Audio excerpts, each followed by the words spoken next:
Hello friends, welcome to Kannan info Tamil. நம்ம இன்னைக்கு என்ன டாபிக் பார்க்க போறோம் அப்படின்னா, பாகிஸ்தான் இந்திய விமானப்படையில் பயன்பாட்டில் உள்ள அதிநவீன விமானங்களுக்கு போட்டியா சீனாவுடன் இணைந்து JF-17 தண்டர் விமானங்களை டெவலப் செஞ்சாங்க. இந்த விமானம் டெவலப் செய்யப்பட்டவுடன் இந்தியாவுடைய தேஜஸ் விமானம்லாம் இதற்கு முன்பு ஒண்ணுமே கிடையாது அப்படின்னு பாகிஸ்தான் பெருமையா சொல்லிட்டு இருந்தாங்க. ஆனா சமீபத்துல பாகிஸ்தான் விமான படை சைனாவிடமிருந்து C-10 விமானங்களை வாங்கியிருக்காங்க. JF-17 விமானங்கள் அதிநவீன விமானம் அப்படின்னா எதற்காக பாகிஸ்தான் விமானப்படை C-10 விமானங்களை சீனாவிடமிருந்து வாங்குறாங்க அப்படின்னு டிஃபென்ஸ் எக்ஸ்பர்ட்ஸ் கேள்வி எழுப்புறாங்க.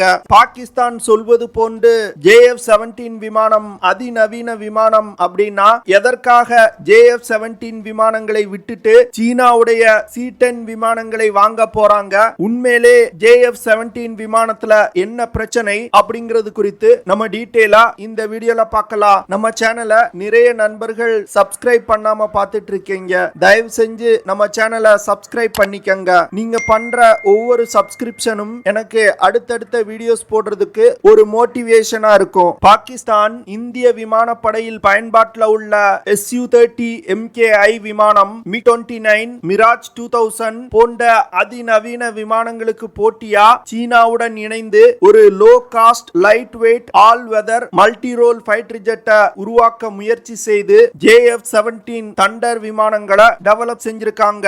இதுவரைக்கும் 164 JF-17 விமானங்கள் தயாரிக்கப்பட்டிருக்கு. பாகிஸ்தான், மியான்மர் மற்றும் நைஜீரியா நாட்டு விமானப்படையில JF-17 விமானங்கள் பயன்பாட்டில் இருந்து வருது. பாகிஸ்தான் விமானப்படைக்கு அடுத்து அதிக அளவுல JF-17 விமானங்களை பயன்படுத்துவது மியான்மர் நாட்டு விமானப்படை. மியான்மர் நாட்டு விமானப்படையில 16 JF-17 விமானங்கள் பயன்பாட்டில் இருந்து வருது. சமீபத்துல மியான்மர் ஏர்போர்ஸ் தங்கள் விமானப்படையில் பயன்பாட்டில் இருந்த 16 JF-17 விமானங்களை கிரவுண்ட் பண்ணாங்க. இந்த விமானங்கள் பறப்பதற்கு தகுதியற்ற விமானம் அப்படின்னு சொல்லி ஆபரேட் பண்ணாமல் நிறுத்தி வச்சிருக்காங்க. மியான்மர் ஏர்போர்ஸ் JF-17 விமானங்கள்ல பல டெக்னிக்கல் ப்ராப்ளம்ஸ் இருக்கு, அதனால இந்த விமானம் பறப்பதற்கு தகுதியற்ற விமானம் அப்படின்னு சொல்றாங்க. மியான்மர் ஏர்போர்ஸ் சீனாவிடம் JF-17 விமானங்கள்ல உள்ள டெக்னிக்கல் ப்ராப்ளம்ஸ் சரி செய்து தரும்படி கோரிக்கை வச்சாங்க. ஆனா சீனா டெக்னிக்கல் ப்ராப்ளம் சரி செய்வதற்கான இன்ஜினியர்ஸ் அனுப்ப மறுத்துட்டாங்க. அதற்கு பதில் பாகிஸ்தானுடைய மெயின்டெனன்ஸ் டீம் மியான்மருக்கு செல்லும்படி அறிவுறுத்தி இருக்காங்க. மியான்மர் ஏர்போர்ஸ் JF-17 விமானங்களை 2018 வருடம் தான் தங்கள் விமானப்படையில் இணைச்சாங்க.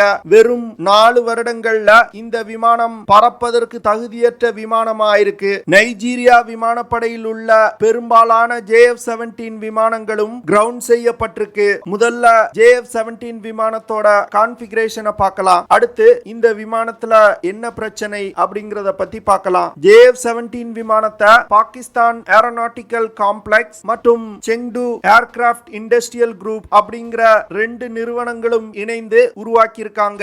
இந்த விமானம் பாகிஸ்தான் மற்றும் சீனாவுடைய ஒரு கூட்டு தயாரிப்பு. JF-17 விமானத்துல சிங்கிள் சீட்டர் மற்றும் ட்வின் சீட்டர் விமானங்கள் இருக்கு. இந்த விமானம் 14.326 மீட்டர் நீளம் கொண்டது. JF-17 விமானம் 9.4 மீட்டர் விங் ஸ்பேன் கொண்ட விமானம். இந்த விமானம் 4.57 மீட்டர் உயரம் கொண்ட விமானம். JF-17 விமானத்தால அதிகபட்சமா 12,300 கிலோகிராம் எடையை சுமந்து கொண்டு பறக்க முடியும். JF-17 விமானங்களை இயக்குறதுக்கு RD-93 after burner turbofan engine பயன்படுத்தப்பட்டிருக்கு. இந்த இன்ஜின்னால 84.4 கிலோ நியூட்டன் த்ரஸ்ட் ப்ரொடியூஸ் பண்ண முடியும். JF-17 விமானத்தால அதிகபட்சமா 1910 கிலோமீட்டர்ஸ் பெர் ஹார் வேகத்துல பயணிக்க முடியும். இந்த விமானத்தோட காம்பாக்ட் ரேஞ்ச் 1200 கிலோமீட்டர். JF-17 விமானத்தால அதிகபட்சமா 3500 கிலோமீட்டர் தூரம் வரைக்கும் பறக்க முடியும் அப்படின்னு சைனா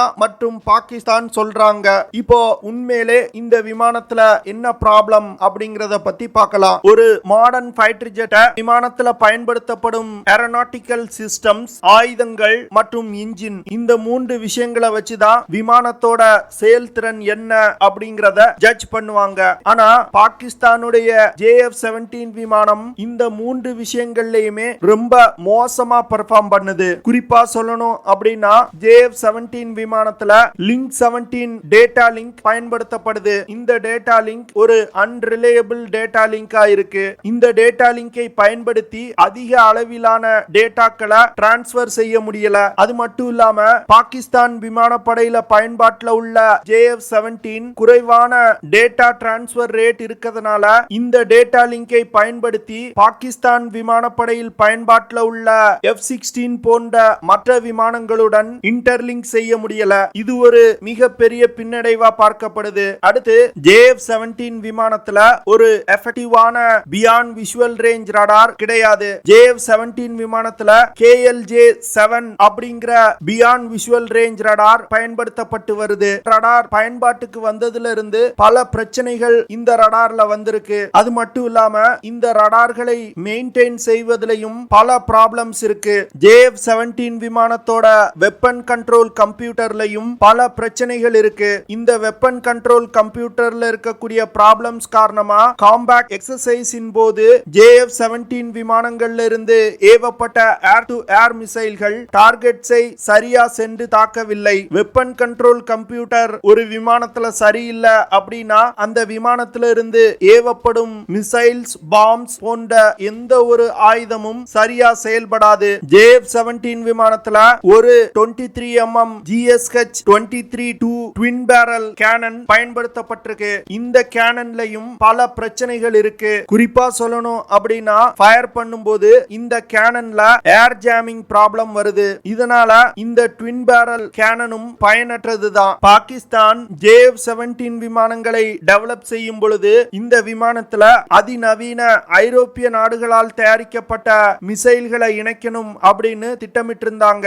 ஆனா JF-17 விமானத்துல ஓல்டு ஜெனரேஷன் விமானங்கள்ல பயன்படுத்தப்படும் மிசைல்ஸ் மற்றும் பாம்ஸ் இணைக்கப்பட்டிருக்கு. இது தவிர சீனாவில் தயாரிக்கப்பட்ட SD-10 beyond visual range missile மற்றும் REK மற்றும் C-802 AK மிசைல்கள் மட்டுமே இணைக்கப்பட்டிருக்கு. JF-17 விமானத்துல பயன்படுத்தப்படும் அனைத்து ஆயுதங்களும் சீனாவில் தயாரிக்கப்பட்டது. இதிலிருந்தே இந்த ஆயுதங்களோட செயல்திறன் எப்படி இருக்கும் அப்படின்னு நீங்க தெரிஞ்சுக்கோங்க. அடுத்து JF-17 விமானத்துல பயன்படுத்தப்படும் இன்ஜினை பத்தி பார்க்கலாம். இந்த விமானத்துல RD-93 அப்படிங்கிற இன்ஜின் பயன்படுத்தப்பட்டிருக்கு. இந்த இன்ஜின் RD-33 அப்படிங்கிற இன்ஜின்ல இருந்து டெவலப் செய்யப்பட்ட இன்ஜின்.